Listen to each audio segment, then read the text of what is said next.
que se separó la semana 12 y 13, porque renal siempre tiene pues generalidades, configuración interna, configuración externa, y para trabajar pues su vascularización propia y su drenaje linfático, inervación.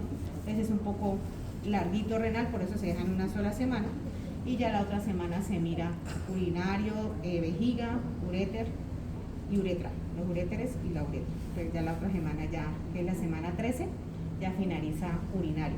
No sé si ya empezaron a mirar en fisiología, en histología, ¿eso no? Empiezan esta semanita. Histología sí, sí, el profe va un poquito más adelantadito. Listo. Esa es una vista posterior de Yokochi que nos está mostrando la ubicación de los riñones. Miren que la ubicación de los riñones es retroperitoneal. O sea que el peritoneo parietal es una relación anterior de los riñones, pero los riñones no están protegidos por peritoneo. Están por detrás de ese peritoneo parietal. Están en la cavidad abdominal, pero en la pared posterior prácticamente de la cavidad. Tiene una relación importante que son los músculos posteriores de la cavidad, lo que es el cuadrado lumbar, lo que es el transverso del abdomen y lo que es el psoas, y el diafragma es una relación importante de esa zona posterior de los riñones. También los nervios del plexo lumbar también están relacionados a nivel posterior de esa cara posterior renal. Ahí vemos que el riñón derecho está un poco más abajo que el riñón izquierdo. ¿Por qué será esa ubicación más inferior del riñón derecho que del riñón izquierdo? Por el hígado. Entonces, como el hígado también está en la cavidad abdominal, también es una relación del riñón derecho, entonces por eso ese riñón es más bajo. Pero es más grande, es un poquito más grande, como lo ven ahí, el riñón izquierdo. ¿Por qué será más grande ese riñón? ¿Por qué?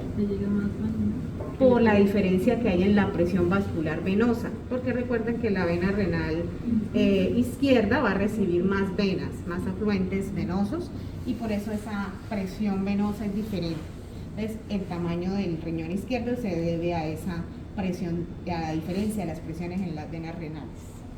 Bien, también hay algo importante, la relación que tiene con las costillas.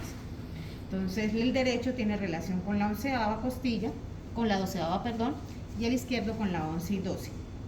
Derecho con la 12ª y el izquierdo con la 11 y 12, como vemos ahí, ¿no? Esas son generalidades importantes. ¿Qué otra generalidad es importante ahí? Su relación con las glándulas suprarrenales, que ahorita vamos a mirar que es una relación superior. Hay más diferencias en las relaciones anatómicas anteriores, en las posteriores prácticamente lo mismo, pero en las relaciones con los órganos a nivel anterior sí varía del riñón derecho a las del riñón izquierdo. ¿Qué otra generalidad? ¿Cómo están dispuestos los riñones? Ellos no están totalmente verticales, ellos están de medial a lateral, o sea, su disposición es oblicua, de medial y lateral. Eso quiere decir que los polos superiores están a una distancia menor de los polos inferiores, que están a una distancia mayor. Su longitud más o menos son unos 14 centímetros de longitud vertical, de 7 a 8 a nivel transverso o a nivel horizontal, y de 3 a 4 centímetros aproximadamente hasta 5 centímetros del ancho, de la anchura o anteroposterior del riñón, ¿sí? De la parte que da de la anchura o de la región anteroposterior del riñón. Bien, veamos, vamos a ver qué otra diapositiva tenemos por aquí. Veamos las relaciones anatómicas, sobre todo las anteriores, porque las posteriores sí son iguales en los dos riñones, pero las anteriores sí cambia su relación. Y acá vemos esta imagen que nos está mostrando las anteriores, ¿sí? ¿Dónde está el riñón acá? Acá se ve una parte del riñón, que está señaladita ahí con rojo, y acá está un pedacito del otro riñón, ¿sí? Entonces vamos a ver esas relaciones. Por acá el riñón derecho a nivel anterior está relacionado con el hígado, mira ahí está cerquita, con el duodeno, con el colon ascendente una parte y con el ángulo cólico derecho o ángulo hepático del colon. Esas son relaciones importantes a nivel anterior. A nivel anterior del riñón izquierdo, la relación, ¿qué órganos hay relacionados a nivel anterior? Está el vaso, está la cola del páncreas, están los vasos esplénicos, arteria y vena esplénica, está el ángulo cólico izquierdo, o el ángulo esplénico también lo llaman, y una partecita del colon descendente, más que todo el ángulo. Entonces ahí sí hay diferencias en esa relación con los órganos.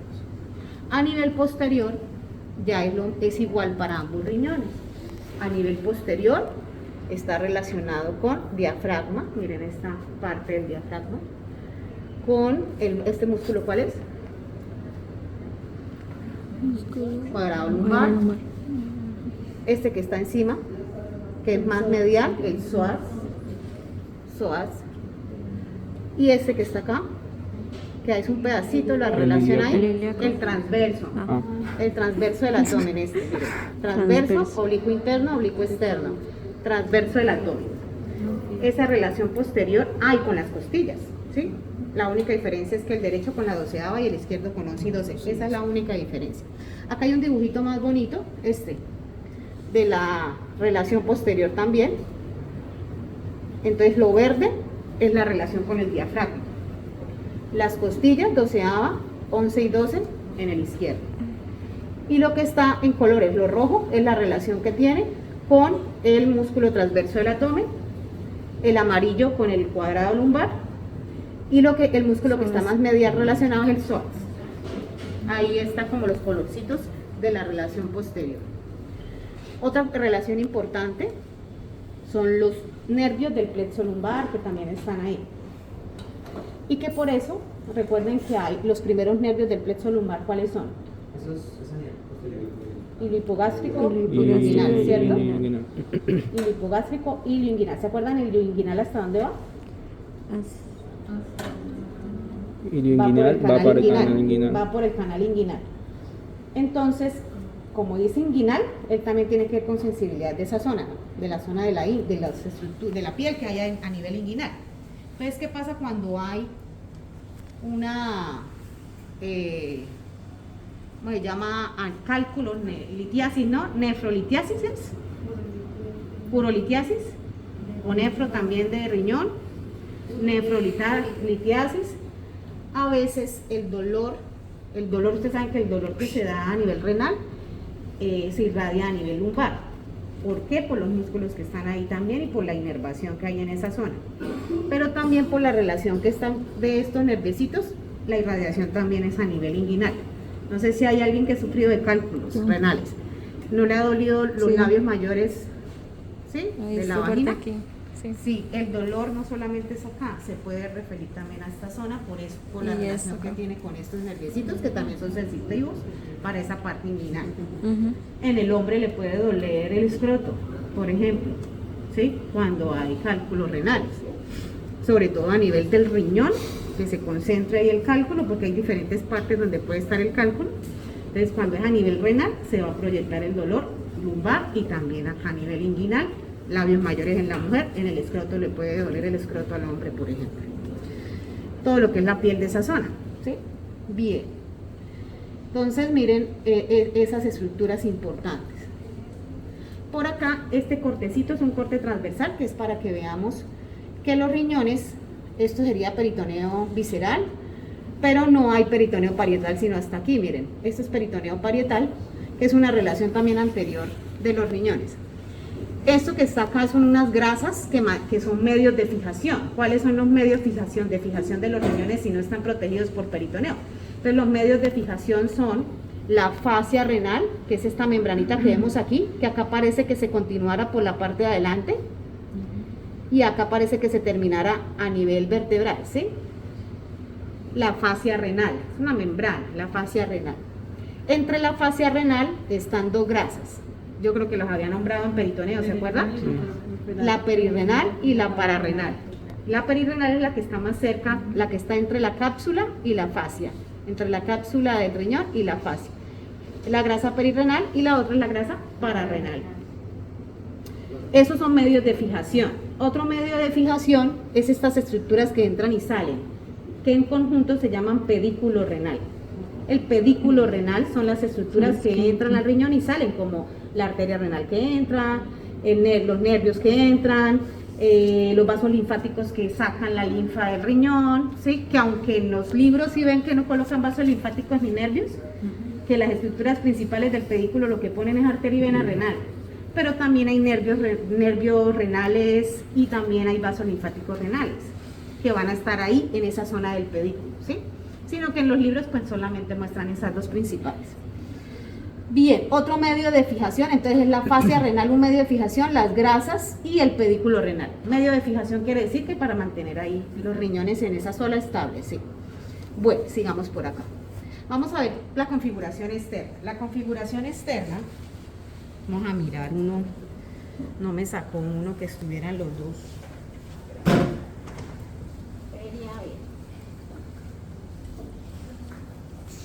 Voy a mirar acá, pero reviso porque es más difícil poder colocar los polos del riñón y la ubicación si es derecha e izquierda cuando está solito.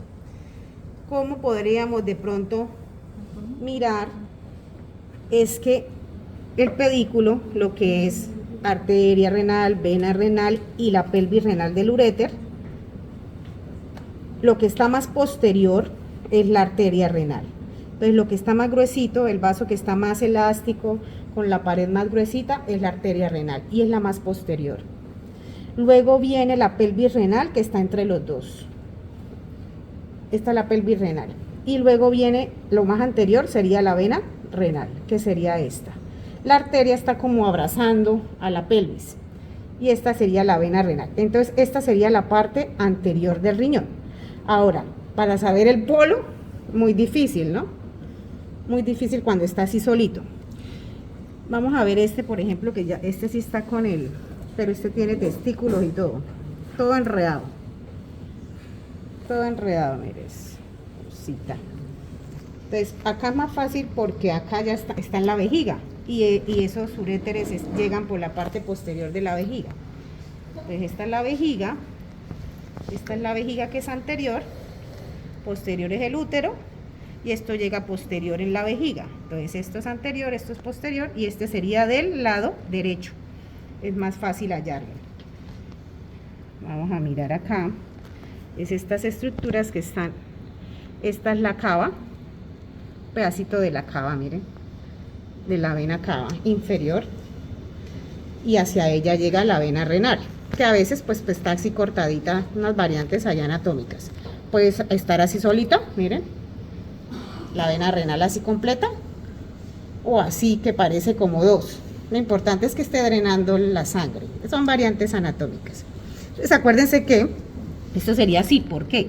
¿Por qué sería así? Porque la vena renal va adelante. La vena renal es anterior, luego le sigue la pelvis renal que es del uréter y lo más posterior es la arteria renal. Entonces así sería. Entonces, ¿cuál es la configuración externa? Tiene dos caras, cara anterior, cara posterior. Tiene dos bordes. El borde lateral es más convexo y el borde medial es cóncavo. En el borde medial hay un orificio, que es el que mismo que es donde están las estructuras. El orificio se llama ilio, igual que en el hígado hay ilio, en el vaso hay ilio. Es el orificio por donde entran y salen las estructuras. Entonces el orificio por donde entra el pedículo o donde está el pedículo se llama el ilio renal. Ilio renal. ¿Cuáles son las estructuras del pedículo? Entonces a nivel anterior, vena renal. Lo más posterior sería la arteria renal. Y la parte, pero no se acerquen tanto que los de atrás no ven. Y la parte más gruesa, que acá no se ve tan gruesa, pero la parte más gruesa del uréter se llama la pelvis renal. Debería llamarse la pelvis del uréter, pero se llama pelvis renal, que es la parte más gruesa del uréter. Listo. Caras, bordes y polos. Polo superior, polo inferior. El polo superior, pues sabemos que ahí está la glándula suprarrenal. El polo inferior también está relacionado con el músculo cuadrado lumbar y con el psoas. El inferior. El superior con la glándula suprarrenal y el polo inferior con el cuadrado lumbar y el psoas. Acuérdense que él es así. él viene así. Este polo superior es más posterior que el polo inferior. O sea, viene oblicuo y viene así, como inclinadito, esta parte superior hacia atrás y esta más anterior. Bien, esa es la configuración externa. Él está tapizadito por una cápsula que se llama la cápsula renal. Esto ya no tiene cápsula. Pues puchica, me robaron. Miren, es esta. Acá hay un pedacito. Cápsula renal. Me robaron la cápsula. La cápsula renal también va a tapizar el interior. ¿Sí ven este espacio que hay por dentro? Ese espacio se llama el seno renal. Y el seno también está tapizado por la cápsula y está tapizado y ahí hay grasa perirrenal también. Esto amarillo es grasa perirrenal. Entonces, todo este espacio donde están estas estructuras, los cálices mayores, menores, la pelvis renal, es el seno renal. Y el seno está tapizado por cápsula y también hay grasa perirrenal. Bien. Eso sería configuración externa. Miren acá, una nefritis, una litiasis, perdón. Eso es nefrolitiasis. Eso no es nefritis, es nefrolitiasis. Esto, miren el cálculo acá, que está aproximadamente a nivel del uréter, ¿sí ven? Este es el cálculo como se ve, y acá sería el uréter. Y acá estaría la pelvis renal, los cálices, que ahorita miramos cuáles son, la vejiga. Entonces hay partes como más delgadas del uréter que vamos a ver la otra semana, que es donde se van a quedar los cálculos más fácilmente. Bien, configuración interna. Por dentro, ¿cómo se ve el riñón? Entonces, por dentro, los riñones tienen una zona externa que se llama la corteza renal. Ahí está, ¿se acuerdan de las nefronas? ¿Ya vieron la nefrona en fisiología? ¿O la van a ver? Son las células del riñón. Ahí se va a dar el filtrado de la sangre. Y la producción de la orina también. Entonces, las nefronas tienen glomérulos, tienen túbulos, ¿sí? Entonces, las nefronas, la parte del glomérulo, hay bastantes glomérulos en la corteza renal, ¿sí? Luego, ¿qué le sigue? Esto que se ve como triangular, que se ve más oscurito, son las pirámides de Malpighi o pirámides renales, ¿sí? O médula renal. Entonces, corteza lo más externo, y lo que le sigue son las pirámides de Malpighi o médula renal, que son como triangularcitas. ¿Se están mirando por allá los otros? Que están muy cerca los del celular. Bien. Acá está la nefrona, y los glomérulos de la nefrona. Y recuerden que la nefrona tiene como unos túbulos. Hay un túbulo que se llama el colector, o los túbulos colectores, no es uno solo, son muchos túbulos colectores. Esos túbulos colectores son los que van a empezar a la excreción de la orina. ¿En dónde empieza esa excreción? ¿Sí ven esto que es amarillito? Como la terminación, el vértice de la pirámide tiene una basecita acá y un vértice acá que es amarillito. ¿Sí lo ven más clarito, como blanco? Esto más oscurito y esto más clarito. Esto más clarito es la papila renal. La papila renal la llaman cribiforme, porque está formada por muchos poritos, que es por donde va a terminar los túbulos colectores, y allí va a empezar la excreción de la orina hacia los cálices. Entonces, la papila renal tiene poros, donde terminan los túbulos colectores, por eso es amarillita, porque ahí empieza la excreción de la orina. Entonces, todas estas punticas, estos vértices, miren acá bien bonito son vértices de la médula o pirámide renal, es la papila renal. La orina, ¿cómo va a circular por los cálices? ¿Cuáles cálices tenemos primero? De la pirámide a la papila, el cáliz menor. Este es el cáliz menor. Cáliz menor parece una copa, por eso se llama cáliz. Cáliz menor. Del cáliz menor, digamos que hay 1 o 2 o 3 hasta 4 cálices menores pueden haber, que van a llegar a un cáliz mayor. Un cáliz mayor es esto donde le llegan todos los cálices. ¿Cuántos cálices de mayores puede tener un riñón? Puede tener 2 o 3. ¿Cuántos cálices menores? Pueden llegar de 3 a 4 por cada cáliz mayor, ¿sí? Del cáliz mayor, miren, toda esta arteria se ve bien grande, ¿no? Miren cómo es de gruesa, es una arteria renal. Y cómo se segmenta, miren. Vamos a hablar de esa parte. Entonces, el cáliz mayor después, ¿para dónde va a pasar la orina? Del cáliz mayor después, ¿para dónde? Para esta parte ancha, esta partecita ensanchada, que es la pelvis renal. Entonces, de la papila al cáliz menor, del cáliz menor al cáliz mayor, del cáliz mayor a la pelvis renal. De la pelvis al uréter, luego vejiga, luego uréter, y así. Y así nomás. Bien, esa es la configuración interna. Entonces miren acá cómo se ven los cálices. Acá la corteza, las pirámides, el cáliz, la papila, mira amarillita acá, el cáliz menor, este cáliz mayor que recibe estos cálices menores, la pelvis renal y ya esta parte del útero. La pelvis tiene una porción intrapélvica y extrapélvica, o sea, por fuera del riñón y por dentro del riñón. O intrarrenal, extrarrenal, la pelvis renal. Esta también sería la pelvis renal. Estos serían los cálices menores. Y este grande sería el cáliz mayor. Miren que le llegan más o menos 3 o 4 cálices menores. Bien, la segmentación. El riñón es como el hígado, está segmentado también. Entonces, si digamos hay algo pasa con uno de los segmentos, sobre todo si son los polos, se puede hacer cirugía del polo y se deja el resto de los segmentos, porque son órganos vitales. Entre más se pueda preservar el órgano, mejor. Sin riñón no podemos vivir tampoco, igual que sin hígado. Entonces, la idea es que esos segmentos hacen que cada segmento sea vascularizado de manera independiente. ¿Cuáles son los segmentos? Esta es una vista posterior de ese riñón y esta es una vista anterior. Entonces está el segmento superior, anterosuperior, anteroinferior, inferior y posterior. Esos son los segmentos. Segmento superior, este es el mismo riñón pero por las dos caras. Segmento superior, anterosuperior, anteroinferior, inferior. ¿Y ustedes por qué están desnudando o está llegando usted? Y posterior. Desnudando, dice. Miren acá que vemos, un riñón, ¿tendrá problemas ese riñón? No, eso es a nivel, cuando se está formando el riñón, ahí tiene varios lóbulos. Eso es a nivel embrionario, cómo se va formando en el niño. El niño es lobulado, el riñón es lobulado, mire cuántos lóbulos no tiene para llegar a formar esos segmentos.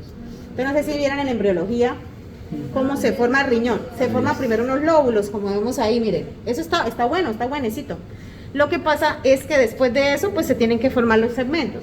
No sé si alcanzan a ver acá como unos plieguecitos, es cuando ya se forman los segmentos, que deja de ser lobulado y pasa a ser segmentado, ¿sí? Deja de ser lobulado y pasa a ser segmentado. En algunos se ve de pronto un poco más lo que ha quedado de esa lobulación, en otros no tanto. Estas marquitas, lo que ha pasado de la lobulación a la segmentación. Esa segmentación va a permitir que la vascularización sea independiente. Entonces por acá veíamos una...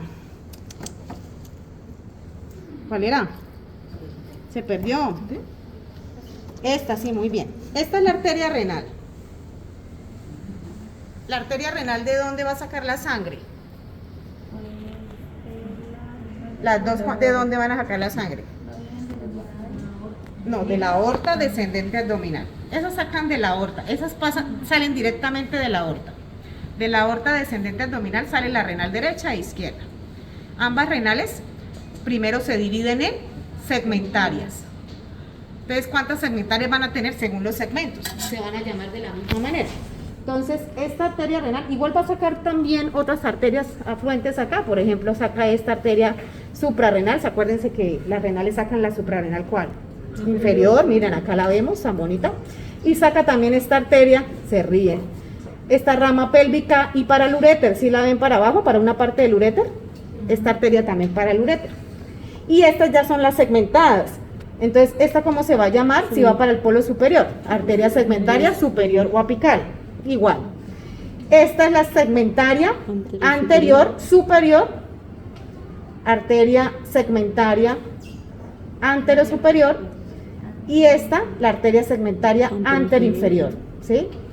Esta sería la segmentaria inferior.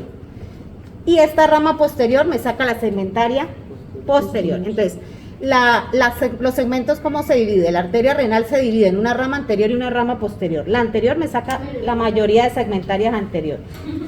Entonces, la renal se divide en, o tiene dos ramas. Una rama anterior que me saca todas las segmentarias anteriores, o sea, segmentaria superior, segmentaria, antero superior, segmentaria, antero inferior, segmentaria inferior. Y esta ramita posterior me saca la segmentaria posterior. Eso no es difícil, sino que acá como hasta ahora estamos mirando. ¿Y la suprarrenal inferior de dónde viene? Es de la inferior. Pero esa ya la vimos, es que era para que la vieran acá la ramita. Esa ya la vimos, sino que era para que la vieran ahí. Esa ya la habíamos visto en suprarrenal y la preguntamos, ¿se acuerdan?